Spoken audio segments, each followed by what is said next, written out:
प्रयागराज में ही वो धन नहीं था विवाह करने के लिए। सो बच्चे कहते कि पिताजी कर्जा ले लो, कर्जा करके और विवाह कर देंगे, अपन कर्जा हम चुकाएंगे। बोले रघुनाथ जी जाने और प्रहलाद ने देखा भी चलते उस निर्मल मन जन सो मोहि पावा, कोई कपट छल छिद्र न भावा। मुझे कोई निर्मल मन जो होगा जिसका, वही मुझे प्राप्त कर सकता है।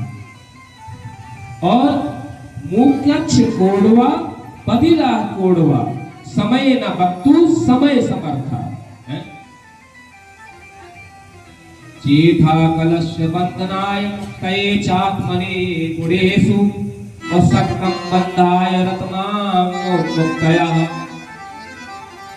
जो यथा समय ना बोले, समय पर ना बोले, उसको क्या बोलेंगे? गूंगा। जो समय पर ना बोले उसको क्या बोलते? गूंगा। और जो समय पर ना सुने मैया, उसको बोलते हैं बहरा। मैया इस संसार में मनुष्य केवल अपनी माया के कारण, माया के आवरण के कारण मुझे देख नहीं पाता, जबकि हमारे और मनुष्य के बीच में एक अंगुल का फासला है और ऐसा कोई स्थान नहीं जहां पर मैं नहीं हूं। मैं प्रत्येक जगह हूं, लेकिन मन की भावों के द्वारा ही मनुष्य मुझे प्राप्त कर सकता है। भैया बोले कि लोग भक्ति करते हैं मेरी, लेकिन भक्ति का ज्ञान नहीं है, जिसके कारण वह मुझे प्राप्त नहीं कर पाते। बोले भैया घर में जब किसी की साली आती है, साली घर में आए तो जीजा जी बड़े घर को बढ़िया अच्छा स्वागत करने के लिए, स्वागत सत्कार के लिए दौड़े जाएंगे स्टेशन से हैं और बहुत सारा फल लाएंगे, फ्रूट्स लाएंगे साली के लिए। और अगर खुद के मामा आ रहे हो उसी के, अरे मामी जी तो हैं अपने, मामा जी आ रहे हैं, उनका स्वागत नहीं होगा, जो साली का स्वागत होगा। तो बोली ये 16 विकार है भैया। सब पर मोहि बराबर दाया, भजे मोहि मन वचन रुकाया। हमारी सब पर बराबर काया है, मतलब हम सबको बराबर देखते हैं, लेकिन भजे मोहि मन वचन अरुकाया, जो मुझे मन और वचन से भजते हैं वो हमारे ध्यान में रहते, हमारे चित्त में रहते, उनको मैं कभी भूल नहीं पाता। जिनके कपट दम्भ नहीं दाया, तिनके हृदय बसम रघुराया। जिनके हृदय में कपट नहीं होता है, साक्षात भगवान रघुनाथ जी उसके मन में हृदय में बसे होते। बोले भैया, बोले एक केवट था गांव में, भगवान को बहुत मानता था, किसानी का काम करता था। तो 4 बेटे थे उसके, एक कन्या थी विवाह के लिए, लेकिन ये पीछे अलमारी में रखी है, हमने देखा। जज साहब ने अपने भगत मेरे मुकुट मणि में हूँ भगतन को दास, भगत मेरे मुकुट मणि में हूँ भगतन को दास, भगत मेरे मुकुट मणि।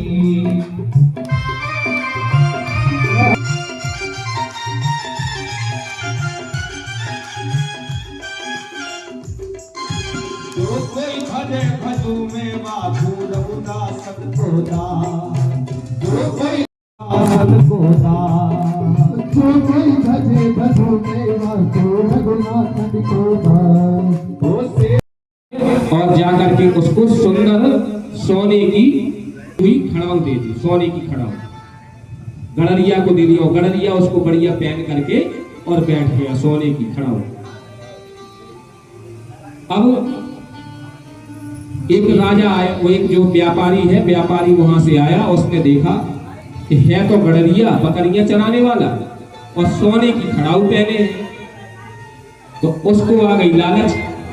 तो बोले भैया ये इतनी कीमती जड़ाऊ तुम ये पहने हो सोने की खड़ाऊ, ये हमें दे दो। तो तुम बताओ तुम्हें क्या चाहिए, इसके बदले में क्या दे दे हम तुम्हें? बोले कुछ नहीं। अब बुद्धि ने यहाँ दिमाग खराब कर दिया, गड़रिया है। बस 2 मन चने ला के रख दो, हम यहाँ खाते रहेंगे और अपनी बकरियां चराते रहेंगे। 2 मन चने के पीछे इतनी सोने की उसने खड़ाऊ। तुम मुझ में तुझ में बस भेद यही मैं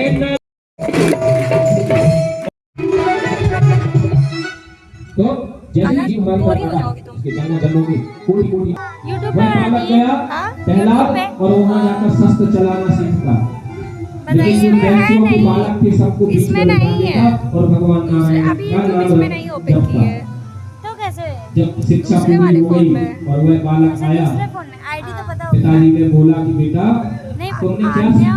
8-9 करके है, तो कहने लेकिन बस ऐसे मैंने नहीं सीखा बोलेंगे। क्या, मैं तो बस एक ही नाम जानता हूँ नारायण। लग रही है, अच्छी लग रही हो। बालक फिर लौट के आ गया, सिपाहियों को डांटा, बोले तुम लोग कैसे पैक करके आए हो? तुम कलश नहीं लग रही हो, लल्ला लग रही हो। बोले इसको पागल हाथी के सामने, पागल हाथी के सामने डाल दो। उसको पीढ़ियों से मुस्कुराने लगे। बोले जब इस गरम खंबे, लाल खंबे में चीटी चल रही है तो इसमें मेरा परमात्मा खंबे ले जाकर के जैसे ही बोले कहाँ है तेरा भगवान, कहाँ है नारायण, उसको बाधा कैलाश को कुछ नहीं हुआ। बताओ भाई उसने बोले इस खंबे में भी मेरा भगवान है। बोले एक छोटी सी चीटी होती है उसमें मेरा भगवान है, एक बड़ा हाथी है उसमें भी मेरा भगवान है। अपना शरीर यहाँ से और वह गला से प्रहार करने लगा, खंबा टूटने लगा। और जैसे खंबा टूटा तो भगवान प्रकट हुए, नरसिंह भगवान, आकाशवाणी हुई उसी समय।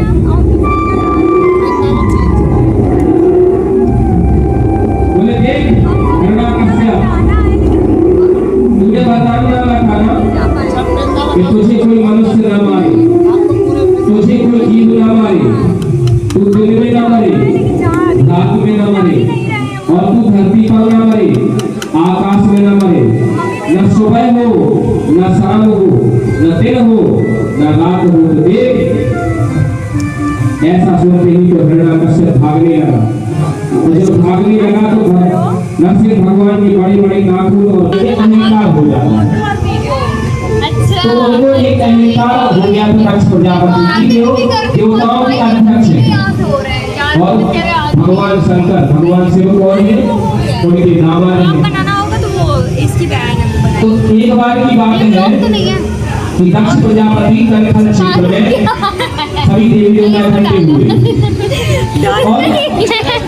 और प्रयागराज में ही वो देवता इकट्ठे हुए, भगवान शिव और क्या अगर पूरे दिन में शांति बना सभी देवता इकट्ठे हुए और सब बैठे हुए। उसी समय दक्ष प्रजापति वहाँ पर आए।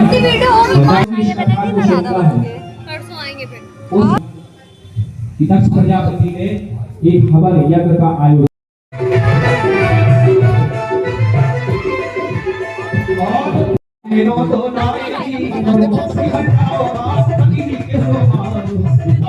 बंदर मेरे घर का शांत करने का प्रयास।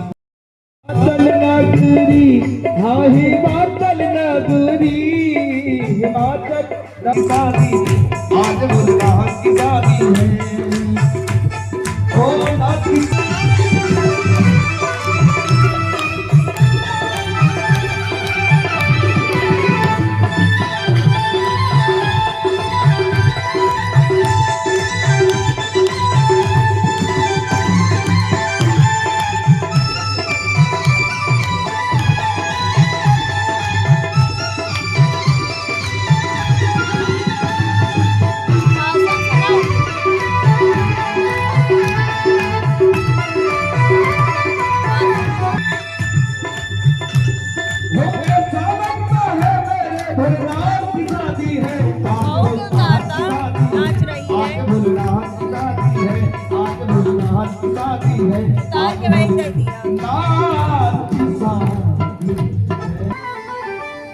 बोले महाराज आप तो बहुत बड़े दानी हैं। बोले हाँ सो तो है, अब बताओ तुम्हें क्या चाहिए?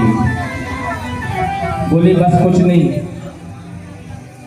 आप तो हमें बस इतनी 3 पग भूमि दे दो जितने में हम तीनों समय की संध्या